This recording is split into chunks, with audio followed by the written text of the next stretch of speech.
అప్పుడు మనస్సు అక్కడ లేకుండా పోతుంది.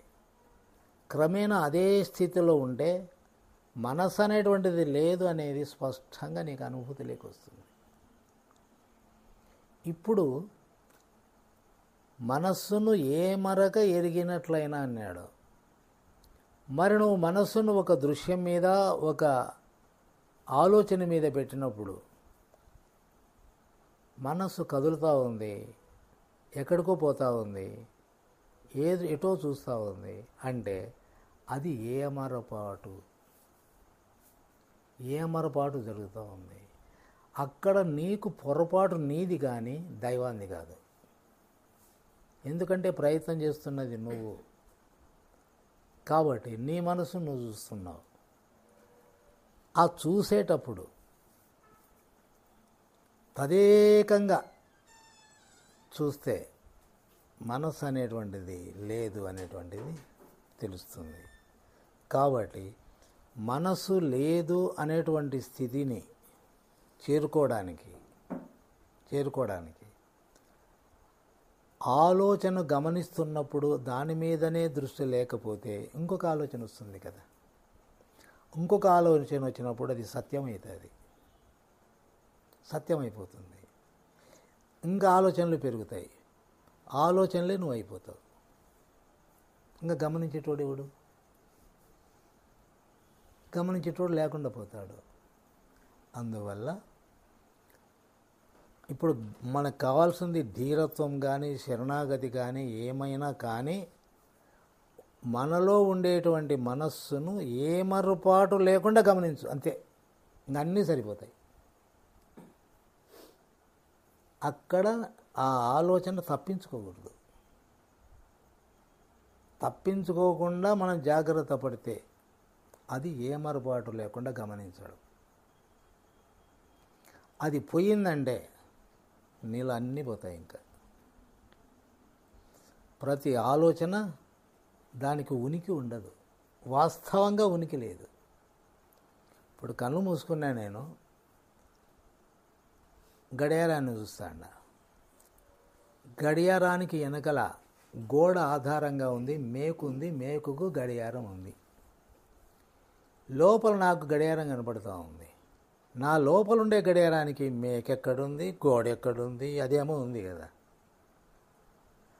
దానికి ఉనికి లేదు అంటే ఆధారం లేదు. వాస్తవంగా మనలో ఉండే ప్రతి ఆలోచనకి ఏ ఆధారము లేదు.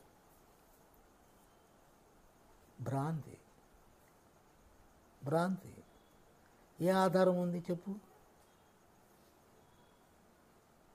అందువలన కష్టము అన్నాం. కష్టము అంటానే ఆ కష్టము ఏదో నీ మనసులోకి వస్తుంది, అది ఆధారమవుతుంది. నీ బాధకు ఆ సమస్య ఏంటో అది గుర్తుకొస్తుంది, అది ఆధారమై ఉంటుంది. వాస్తవంగా ఈ ఆలోచనకు ఆధారం లేదు, అది నువ్వే కల్పించుకుంటున్నావు. కాబట్టి ఇక్కడ ఆధారం లేకుండా పోతే సమస్య లేదు. కాబట్టి ఇప్పుడు ఇది మాయ, భ్రాంతి, తెలుసుకోలేనందువల్ల ఆ దృశ్యం మీద మనము ఏమరపాటు లేకుండా దృష్టి పెడితే అయిపోతుంది. ఇటు మాయ అని తెలుసుకోలేము, మాయను జయించనులేము. అసలు మాయ అంటే ఏందనేది, జీవితమే మాయ, ప్రతి క్షణము మాయే. ఎట్లా తెలుసుకుంటావు నువ్వు? కాబట్టి ఇదంతా గొడవ. కాబట్టి మనస్సును ఏమరపాటు లేకుండా చూడు, అంతే. అది ఒక్కటే పరిష్కారం.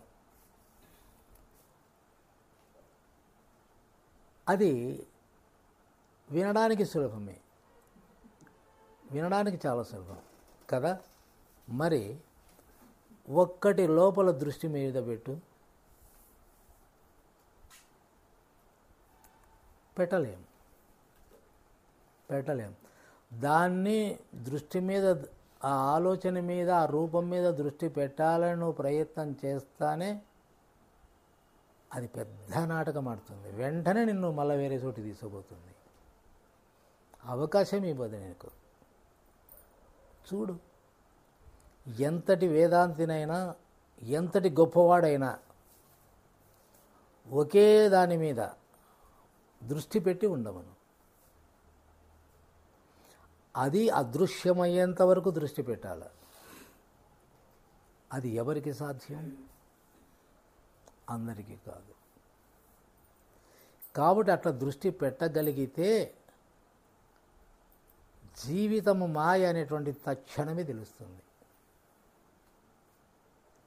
ఇక నువ్వు ఏం చేస్తున్నా, ఎక్కడ మాట్లాడుతున్నా, ఏ రీతిగా ఉన్నా కూడాను అంతా మాయా భ్రాంతి అని మాత్రమే నీకు స్పష్టంగా నిరంతరం ఆ స్థితిలో ఉంటావు. అంతవరకు ఏది నీ కలుగుతానే సత్యమని అనుకుంటావు. అదే భ్రాంతి. సత్యమని అనుకోవడమే భ్రాంతి. ఎందుకంటే నువ్వు అనుకున్నటువంటి సత్యం నీకే సంబంధం, ఎవరికి సంబంధం లేదు ప్రపంచంలో. నీవు ఏమనుకుంటున్నావో, ఏం చూస్తున్నావో అది నీకే సంబంధం. ప్రపంచంలో ఎవరికి సంబంధం? అందువల్ల ఎవరు ఏ మాయలో చిక్కుకున్నారు, దానికే భగవాన్ అంటాడు, నేను అనేటువంటి అహంకారము యొక్క పిడికిలిలో చిక్కుకొని ప్రతి మనిషి తహతహలాడుతూ ఉన్నాడు. దిక్కు తెలియక జీవితం కొనసాగుతూ ఉంది అంటారు. ఏం లేదు అక్కడ. అహంకారం అనేటువంటి పిడికిలి చిక్కినాం అంతే, ఇక్కడ ఏంది లేదు. కాబట్టి దీని నుంచి బయటపడాలి అంటే ప్రయత్నం చేయొద్దు. నువ్వు ప్రయత్నం చేసినా మాయ అవుతుంది. ఏ ప్రయత్నం చేసుకో మాయ అవుతుంది. వద్దు, గమనించు. ప్రయత్నం చేయడం సాధ్యం కాదు నీకు. అది ఎలాంటిదో కూడా తెలియదు. ఒకరు చెప్తేనే వింటాం, దాని ప్రకారం పోతాం. అంతా మాయ. కరెక్ట్గా దానికి మనసుకి ఏం తెలుసు? అందువల్ల మనసే మాయ కాబట్టి మనసునే గమనిస్తే అది మాయదే సత్యం అనేది నీకు తెలిసిపోతుంది. ఎందుకంటే సత్యము సత్యము అని అనిపిస్తుంది నీకు. నీవు దాన్ని తదేకంగా చూడు, అదృశ్యమయ్యేంత వరకు చూడు. ఆ తర్వాత ఏం జరుగుతుందో చూడు. నీ జీవితము లేదు, నువ్వు లేవు, ఏం లేదు. అంటే ఏమి లేదు అనేటువంటి దాంట్లో అది జడము కాదు, శూన్యం కాదు, చైతన్యం. ఆ చైతన్యమే సర్వవ్యాప్తమై ఉంది. ఆ చైతన్యమే ప్రతి ఒక్కరిలో ఉండి నడిపిస్తూ ఉంది. ఆ చైతన్య అనుభవం మనిషికి వస్తుంది. ఇక వాడు ఏ దేవుడు కూడా ఏం చేయలేడు. ఈ నవగ్రహాలు కాదు కదా, ఏ గ్రహము ఏది ఏం చేయలేదు. ఒక్క తదేకంగా మనం ఆలోచన అదృశ్యం చేసుకున్నామంటే అందరూ దాసులు అయిపోతారు. పంచేంద్రియాలు కూడా నీకు సేవ చేస్తాయన్నారు పెద్దలు. పంచేంద్రియాలు చేస్తాయి, నవగ్రహాలు చేస్తాయి, పంచభూతాలు చేస్తాయి. అందరూ కూడా నీకు సేవ చేసే సిద్ధంగా ఉన్నారు. ఎందుకంటే అటువంటి వాడి కోసమే ఎదురు చూస్తాడు లోకం. అటువంటి వాని కోసమే అంత మహనీయులు, తపోధనులు అందరూ వాని కోసమే ఎదురు చూస్తున్నారు. కాబట్టి అటువంటి ఉన్నతమైనటువంటి స్థితి ఈ ప్రాణం ఉండంగానే, ఈ శరీరం ఉండంగానే సాధించే తీరాలి. సాధించే తీరాలి. నీకేం ఖర్చు ఉంది? నీకు ఏ బాధ ఉంది? ఏ కష్టం ఉంది? ప్రొద్దున్న నుంచి సాయంకాలం వరకు ఈ రాళ్ళు మొయ్యడమా, మట్టి మొయ్యడమా, అలసట వచ్చి పడిపోయి అంత కష్టం చేస్తా ఉండవు. బయట లోపల ఏం కష్టం చేస్తా ఉండవు? ఏ కష్టం ఉంది నీకు? నీ మనస్సును గమనిస్తూ కూర్చో. ఏం కష్టం ఉంది ఆడ? ఏం లేదు. కష్టం అంతా ఒకటే. నీ లోపల ఉండేటువంటి పనికిమాలినటివన్నీ అడ్డం పడుతున్నాయి. ఎక్కడ లోపం లేదు. నీ లోపల ఉండేటివన్నీ పనికిమాలినటివే. నీకు అవి మంచిగా కనపడుతున్నాయి. భగవంతుని దృష్టిలో అవి మురికి ప్లస్ నీకు భ్రాంతి. ఇదంతా విచ్ఛిన్నం కావాలంటే ది బెస్ట్ మెథడ్ దాన్ని సాధించే తీరాలి జీవితంలో. ఇంకా నీకేం లేదు. ప్రయత్నం చేద్దాం. ఎందుకంటే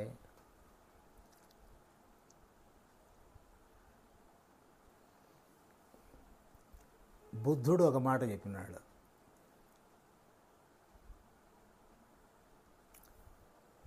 నేను ఏం చెప్తున్నానో అది నా స్వానుభవముతో చెప్తున్నాను అన్నాడు. ఎందుకంటే మీకు ఆ అనుభవం లేదు, నేను స్వానుభవంతో చెప్తున్నా అన్నాడు. కాబట్టి మనం కూడాను స్వానుభవంతో చెప్పాలి. ఇప్పుడు మీకు చెప్తున్నాను, నేను 50 సంవత్సరాలుగా విపరీతమైనటువంటి నిరంతరము శ్రమించిన వాడిని. నేను ఒక ఆలోచన, ఒక దృశ్యం వచ్చినప్పుడు అది అదృశ్యమై తేజస్సు ప్రకాశించేంత వరకు కదలనే కదలదు. అంటే అక్కడ ఏ రకంగా మీరు ప్రయత్నం చేయండి, ఎన్నాళ్ళు చేస్తారో చెయ్యండి. మరి నాకు సాధ్యమైంది అంటే మీరు ఎంత కష్టం చేసినా సాధ్యం కాంది నేను మీకంటే కష్టం చేయకపోతే నాకెట్లొస్తుంది?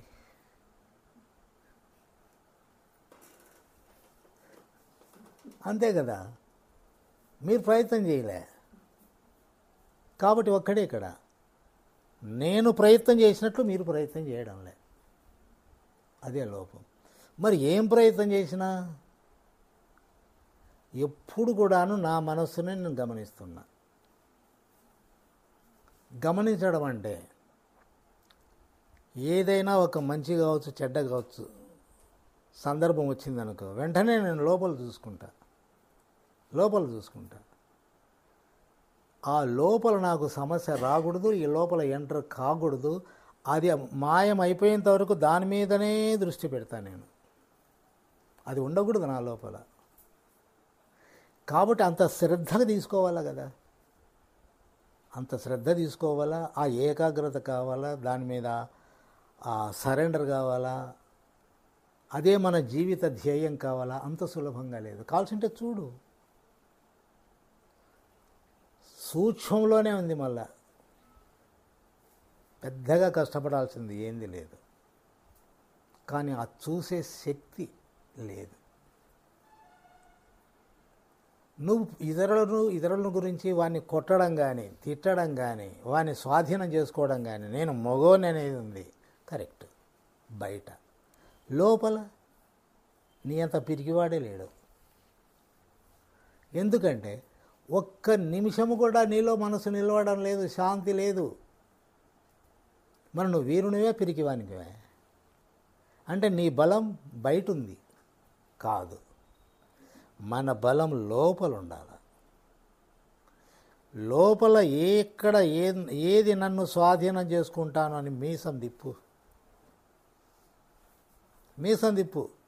లోపల నువ్వు దేనికి లొంగకూడదు, నిన్ను ఏది స్వాధీనం చేసుకోకూడదు.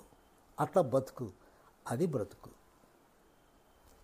నువ్వు ఓడిపోతే ఓటమి అనేటువంటిది అది మన దాపు లేకనే రాకూడదు.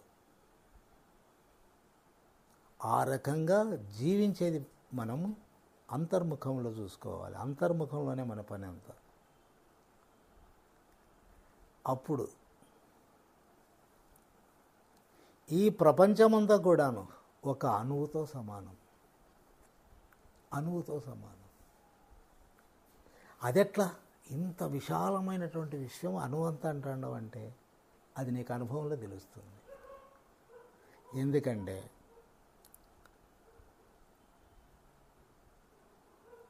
ఈ చూడాలా రాజును రాణి ఇద్దరు ఉంటారనమాట. అప్పుడు ఆమె చెప్తుంది అన్నమాట, మన ఇంటిలో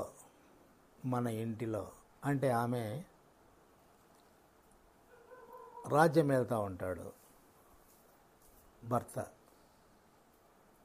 చనిపోతాడు, మళ్ళా ఇంకొక జన్మెత్తుతాడు.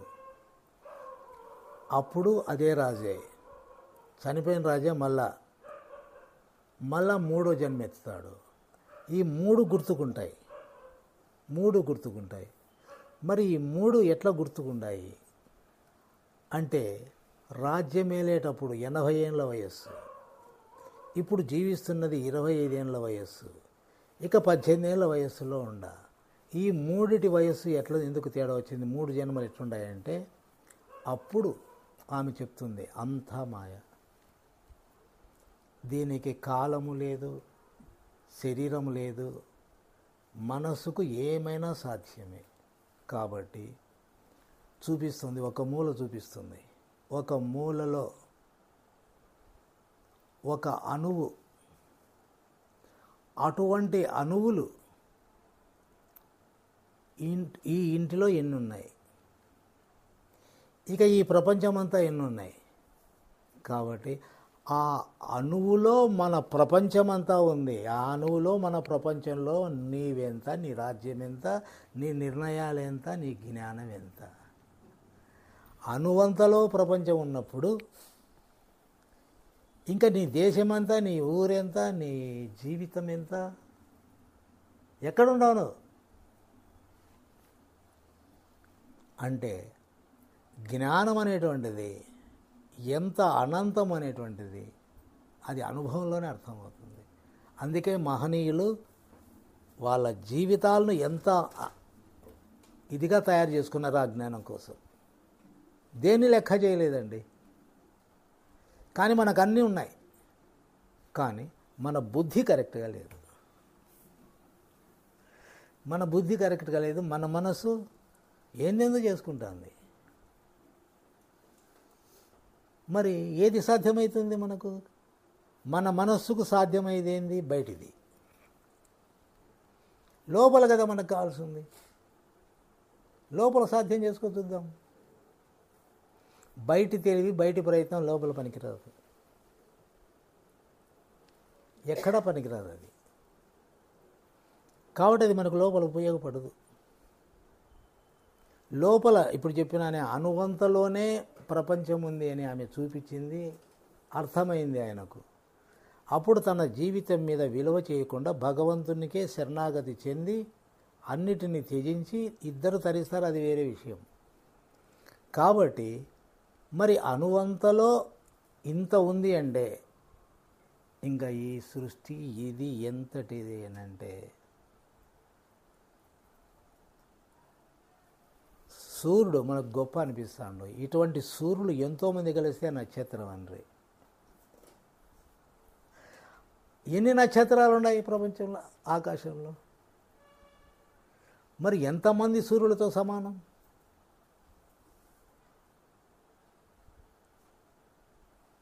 అంటే ఈ జ్ఞానం అనేటువంటిది ఇది అర్థం చేసుకోవడానికి మనసుకు బుద్ధికి సాధ్యమా? ఎంచేపున్నా నీకు ఏముండాయో దానిలోనే నువ్వు అర్థం చేసుకోలేకపోతావు. నీ దగ్గర ఉండేటువంటిది నువ్వు ఏమనుకుంటాడవో దాన్నే ఎవడో అర్థం చేసుకోవడంలే. ఇంకా ఇంతటి అనంతమైనటువంటి సృష్టిని దానికి ఆధారమైనటువంటి దాన్ని ఏం పిల్ల చేస్తలా? మాటలతో అభిప్రాయాలతో సాధ్యమవుతుంది అదే.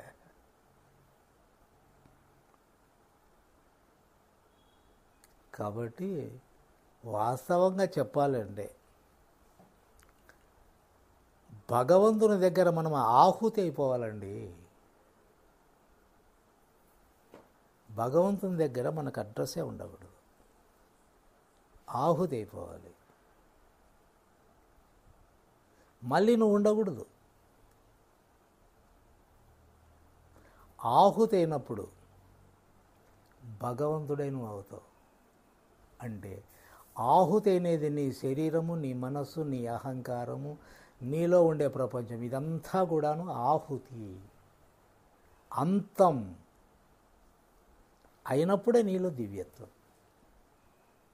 ఇవన్నీ లోపల ఉండి నాకు దివ్యత్వం కావాలంటే అదేమన్నా వచ్చేదే, ఎక్కడన్నా ఉండేదే మరి? కాబట్టి నీలో జ్ఞానం పెరుగుతూ పోవాలి. ఆ జ్ఞానం పెరుగుతూ పోతూ ఉంటే ఏమంటారు, మరి నీ దగ్గరకు వస్తే నా కోరికలు ఎందుకు నెరవేరకూడదు? అదే ఈరోజు చూస్తే సెల్లో ఆయన పేరు బాబా అంట, బాగా వేల మంది జనం ఉండారు, మంచి ఉపన్యాసం ఇస్తూ ఉన్నాడు. వాళ్ళ మధ్యలో నుంచి ఒక ముస్లిం లేడీ వచ్చింది, లేచి మీ యొక్క సాంప్రదాయం హిందూ మత సాంప్రదాయం అనేటువంటిది ఆదర్శవంతమైనది. నేను ఇప్పుడే చెప్తున్నాను, స్వామికి శరణాగతి చెందినాను, నా జీవితం అంతా హిందూ మతంలోనే గడుపుతాను, నన్ను ఎవరు ఖండించలేరు, నేను ఎవరి మాట వినను, నేను హిందువును అని డిక్లేర్ చేసింది. ఎందుకంటే హిందూ మత సాంప్రదాయం అనేటువంటిది సనాతనమైంది, అద్వితీయమైంది అని చెప్పేసి ఆమె అంటే అక్కడ ధైర్యం, స్థిరత్వం అది లోపల ఉండాలి. అది ఆయమ్మకు బయట ఉంటే కాదు. బయట ఉంటే నరుకుతారా అన్నీ. ఎంతో దేశాల్లో ముస్లిమ్స్ అంతా అజిటేషన్ చేసినారు, ఎవరు చేసినా ఆయన ఒప్పుకోలేదు. నా ఇష్టం అది, మీరు చెప్పేకేమి. ఆ హిందూ సాంప్రదాయంలో ఉండేటువంటి పవిత్రత ఆదర్శవంతమైనటువంటిది. ఒక్కటే ఉదాహరణ చెప్తా. వారు పెళ్లి చేసుకున్న తర్వాత హిందూ సాంప్రదాయంలో చచ్చేంత వరకు బతుకుతా ఉంటారు ఒకటిగా. ముస్లిం సాంప్రదాయంలో ఇష్టం లేకపోతే తలాక్ అని 3 సార్లు అన్నాయంటే వాళ్ళు ఆ పాప గతి ఏం కావాలా, ఈయన గతి ఏంటి కావాలా, ఈయనకి 3 4 ఎంతమంది పెళ్ళాలు ఉండొచ్చునంట. ఇది ఒక మన సాంప్రదాయమా అంటుంది ఆయమ్మ. కాబట్టి హిందూ సాంప్రదాయమే నాకు నచ్చింది, నేను హిందూగానే జీవిస్తానండి. అదేవిధంగా మనం కూడాను మనకుండేటివన్నీ ఇవన్నీ కూడాను నల్లులు, లోపల అన్ని నల్లులు కరుచుకున్నాయి. బెత్తం తీసుకొని ఇదలగొట్టాలి దానను. మంచానికి అన్ని నల్లులు ఉన్నాయి, నిద్ర రాలే, బెత్తం తీసుకో వేసి వాంచి పారెక్కంతే, నల్లులన్నీ రాలిపోవాలా. అట్లా మన లోపల ఉండేటివన్నీ రాలిపోవాలా. అవి రాలిపోతే నువ్వు మనిషివి, దైవత్వాన్ని పొందుతావు, నీవు ధీరునివి, వీరునివి, ఆదర్శమైనటువంటి వ్యక్తివి నువ్వు. అంతేకాని ఏంది ఎట్లా పడితే అట్లా పోవడం, ఏది కనబడితే దాన్ని వెంబడిపోవడం, ఏది లోపల పడితే అట్లా పోవడం, ఏంది జీవితం? ఎందుకంటే జీవితం అంటే ఎవరు ఆనందంగా బ్రతుకుతుంటారు? మరి ఎందుకు లేదు అంటే అస్తవ్యస్తంగా జీవితం మొదలైపోయింది, అస్తవ్యస్తంగానే సాగిపోతూ ఉంది. మరి నీకు ఆనందం ఎక్కడి నుంచి వస్తుంది? అసలు నువ్వు ఆనందం కావాలంటున్నావే కానీ ఆనందం కోసం నువ్వు ప్రయత్నం చేస్తాండవా? ఆనందం కోసం ప్రయత్నం ఏం చేస్తాండవు నువ్వు? నీ సుఖం కోసం నీవు ఏందో పని చేసుకుంటాండవు. అది ఏందో అది నీకే తెలుసు అంతే, ఎవరికి ఎట్లా తెలుస్తుంది? అంటే మామూలుగా మనస్సుకు స్వతంత్రం ఇచ్చినవాడు మాత్రం తరించలేడు. మనస్సుకు స్వతంత్రం లేదు, అది ఉనికి లేదు, వాస్తవంగా అది భ్రాంతి. అటువంటి దానికి పొయ్యి లేనిది ఉన్నట్లుగా కనబడేటువంటి భ్రాంతిమయమైనటువంటి మనస్సుకు అదే నువ్వు అనుకొని దాంట్లోనే నువ్వు జీవిస్తూ దాంట్లోనే తరించాలని ప్రయత్నం చేయడము, దాన్నే ఏమేమో నిర్ణయాలు చేసుకోవడము, అంతా కలగా పొలగం. ఎట్లా అంటే కోడి ఎప్పుడు గెలుకుతా అంటుంది, అట్లా తయారైన ఊరుకుండేదిలే, గెలుక్కోవడమే. కాబట్టి ఇది మనిషి తనలో తాను ఎలా ఉండాలనో ఏం కథో వానికి తెలుసు. అలా ఉండడానికి ప్రతి మనిషి ప్రయత్నం చేసుకోవాలి. నీది నీకే సంబంధం. ఎందుకంటే నువ్వు పుట్టినావు, నువ్వు జీవిస్తున్నావు, నువ్వు పోతావు. ఎవరికి సంబంధం? ఎవరున్నా బయట సలహాలు ఇచ్చేటోళ్ళే కానీ లోపల నీ సమస్యను తీర్చేటోడు ఎవడు లేడు. కాబట్టి నీది నీకే సంబంధం, ఎవరికి సంబంధం లేదు. ఎవరైనా దేవుడే అంటాడు, గురువు కూడా అంటాడు. ఇప్పుడు రమణ మహర్షినే పోయి మనం వేడుకుంటాం, స్వామి నాకు అజ్జేయి ఇజ్జేయి అని. ఒకవేళ జరిగిందంటే అబ్బా మహాగురువు అంటాను, జరగలేదనుకో పనికి మనోడు అంటాం. అంటే అది మన అభిప్రాయం, మన మనసులో ఉంది కానీ ఆయనకు లేదు కదా. కాబట్టి ఇది మన ఇష్టం, మనం ఏమైనా మాట్లాడతాం, మన మనసు ఎట్లయినా ఉండొచ్చు. కానీ ఇది మనకు జ్ఞానాన్ని ఇస్తూ ఉందా, నేను దివ్యత్వం పొందడానికి ప్రయత్నం జరిగేకి నాకు ఇది అనుకూలిస్తుందా లేదా, అవన్నీ చూసుకోవాలి కదా. ఎన్నో ఉన్నాయి. ప్రతి క్షణము నువ్వు భగవంతునికి దూరం అవుతున్నావు, ప్రతి క్షణం భగవంతునికి దూరం అవుతున్నావు, ఏదో ఒక అభిప్రాయంతో, ఏదో ఒక సమస్యతో. కానీ ఆ సమస్యలు ఏమన్నా సత్యమా? ఈరోజున్న సమస్య రేపు లేదు, నిన్న ఉన్న సమస్య ఈరోజు లేదు. మరి ఏది మనకు నిజం? అనుకున్నప్పుడు మాత్రమే సమస్య. నీకు ఎన్నన్నా సమస్యలు ఉన్నాయి, అదే నువ్వు అనుకోలేదనుకో, పట్టించుకో, అది నీకు గుర్తుకొస్తే కదా. గుర్తుకొచ్చినాయనుకో సమస్య పెద్దదైపోయా. నీ సమస్య గుర్తొచ్చినప్పుడు సమస్యగా కనబడుతుంది కానీ లేకపోతే అది సమస్య ఎట్లొచ్చా? సమస్య లేదు. అందుకే ఏమంటున్నాడంటే, వాస్తవంగా సమస్య అనేటువంటిది ఎవరికిందో నాకు చెప్పు అంటాడు. అంటే నా సమస్యలు చెప్పుకోలేనులే స్వామి. ఏమి మా సమస్య? అదే నా బిడ్డ సమస్య, నా మగుని సమస్య, నా ఇంటి సమస్య, బంధువుల సమస్య. బాగుంది. అవన్నీ ఇతరుల వలన వచ్చిన సమస్యలే కానీ వాస్తవంగా నీ సమస్య ఏంటి?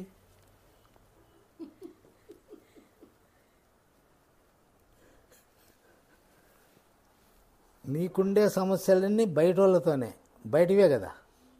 వాస్తవంగా నీ లోపల సమస్య ఏంది చెప్పు. ఎందుకంటే అలా మన అంతర్ముఖంలోకి చూసుకుంటే మనకు ఏ సమస్య లేదండి. నాకు బాడిగిన్లు చిక్కలే, బాడిగిన్లు సమస్య అది నీదెట్లయితుంది? ఇంటి సమస్య అది. నాకు సమస్య అంటే నీ కాలికి సమస్య, చేతికి సమస్య, కళ్ళకి సమస్య, తలకాయకి, ఏదానికి సమస్య చెప్పు. లేదండి సమస్య. అన్ని ఇతరమే సమస్య, అంతేగాని నీకు స్వతహాగా ఎవరికి సమస్య లేదండి సృష్టిలో. హెల్త్ ప్రాబ్లం నీ శరీరానికి సమస్య, నీకు సమస్య కాదు. ఎందుకంటే శరీరమే నువ్వు అనుకుంటున్నావు. ఇది గాఢంగా నిద్రపోయినప్పుడు శరీరం ఏడుంది? మరి అప్పుడు సమస్య ఉందా? మరి ఎక్కడికి పోయింది అది? నీకు సమస్య లేదు కాబట్టి సమస్య లేదు. నువ్వు సమస్య అనుకున్నప్పుడు సమస్య అవుతుంది. అది నీకు లేదు సమస్య. వాస్తవంగా ఎవరికీ ఏ సమస్య లేదు, అంత ఇతరమే. ఇప్పుడు నేను నీతో మాట్లాడుతాను, ఆ మాటలలో నాకు సమస్య, మాటలు సమస్య అంతే, నాకు సమస్య కాదు. అట్లా ప్రతి ఒక్కటి కూడాను నీ స్వతహాగా నీకు ఏ సమస్య లేదు కాబట్టి నీవు దేవునివి అంతే. ఏమొచ్చినా కష్టాలన్నీ కూడాను అన్నీ మనస్సుకు శరీరానికే, కానీ అవి నువ్వు కాదు. అవి మధ్యలో వచ్చినాయి, మధ్యలో పోతాయి. కాబట్టి వాస్తవంగా ఎవరికి ఏ సమస్య లేదు. ఏది ఆత్మ? ఆత్మకు గుణాలు లేవండి, మనసుకు. సుఖం దుఃఖం ఇచ్చా మనసుకే, అన్నీ మనసుకే. ఎందుకంటే అద్దం ఉంది, అద్దంలో కుక్కపిల్ల ఎదురుగా పెడితే కుక్కపిల్ల కనపడుతుంది. ఏది దాని ఎదురుగా పెడితే అది కనపడుతుంది. వద్దులే, ఏది పెడితే అది కనపడుతుంది. కాబట్టి అద్దాన్ని తప్ప ఆడ ఏది నిలబడితే అది కనపడుతుంది. అట్లే లోపల నీకు ఏది ఉందో అది నీకున్నట్లు కనపడుతుంది, అంటే ప్రతిబింబిస్తుంది. అంతే, అద్దాన్ని ఏం తప్పు లేదు. అంటే నీలో ఉండేటువంటి నీ స్వస్వరూపానికి మాత్రం ఏది సంబంధం లేదు. అంటే మీకు ఆయుర్వేదిక్లో ఆత్మ క్వాలిటీస్ మనస్ క్వాలిటీస్ అని వస్తాయి స్వామి. అందులో ఆత్మకు ఏ క్వాలిటీస్ లేవు, ఆత్మకు ఏ క్వాలిటీస్ లేవు, అన్నీ మనసుకే ఉండేది. ఆత్మ అనేటువంటిది ఆలోచనకు సంబంధించింది కాదు, మనసుకు సంబంధించింది కాదు. ఎందుకంటే మహనీయులు చెప్పింది ఏంటంటే, మనసు పోయినా శరీరం పోయినా ప్రాణం పోయినా నువ్వు మాత్రం ఉంటావురనైనా నీకు మరణం లేదన్నారు. అంటే ఆ లేనిది అది, ఇవన్నీ పోయినా కూడా అది ఉంటుంది అన్నారు. అది ఎట్లా తెలుసుకుంటాను? కాబట్టి అది ఇవి లేకపోయినా ఇవి ఉన్నా దాన్ని అందుకుంటే అప్పుడు నీకు అర్థమవుతుంది. ఇవి ఉండి దీనిలోనే నువ్వు తిరుగుతూ ఉంటే నీకెట్లా అర్థమవుతుంది? ఇవి లేకుండా పోయినా నువ్వు ఉంటావు అన్నారు. ఇవి లేకుండా పోయినా నేను ఎలా ఉంటాననేటువంటిది దాని గురించి ఆలోచన చేసి దాని మీదనే దృష్టి పెట్టి దాన్ని సాధిస్తే అది నీకు అనుభవంలోనే తెలుస్తుంది. అంతేకాని ఇవన్నీ ఇప్పుడు నువ్వు ఏం మాట్లాడుతున్నావో అది ఇతరుల చేత, నీ మనసు ఆలోచనల చేత, నీ అనుభవాల చేత, నువ్వు ఎదుర్కొన్నటువంటి సమస్యల చేత అవన్నీ నీ మనసులో ప్రవేశించినాయే కానీ అవి ప్రవేశించకపోయి ఉంటే, కాబట్టి అది మనసు యొక్క సమస్య కదా, మరి నీ సమస్య కాదు అది. లోపల సమస్య లేదు. లోపల సమస్య ఉంటే గాఢంగా నిద్ర గురకబెట్టి నిద్రపోతాండవు, ఎక్కడ పోయినా ఇవన్నీ. అదేవిధంగా గాఢంగా నిద్రపోయినప్పుడు ఎలా అన్నీ లేకుండా పోతాయో, ఈ యొక్క సాక్షాత్కారం అనేటువంటిది కలిగితే అక్కడ కూడా అన్నీ లేకుండా పోతాయి. ఇప్పుడు మనం బాడీ డెడ్ అయిన తర్వాత ఆత్మ అయితే బ్రతికే ఉంటుంది. అది నీకు ఎట్లా తెలుస్తుంది? ఇప్పుడు మనం పోయిన తర్వాత ఏం జరిగేది మనం పోతే తెలుసుకుంటాం. బ్రతికున్నప్పుడు బ్రతికినేది తెలుసుకుంటామా?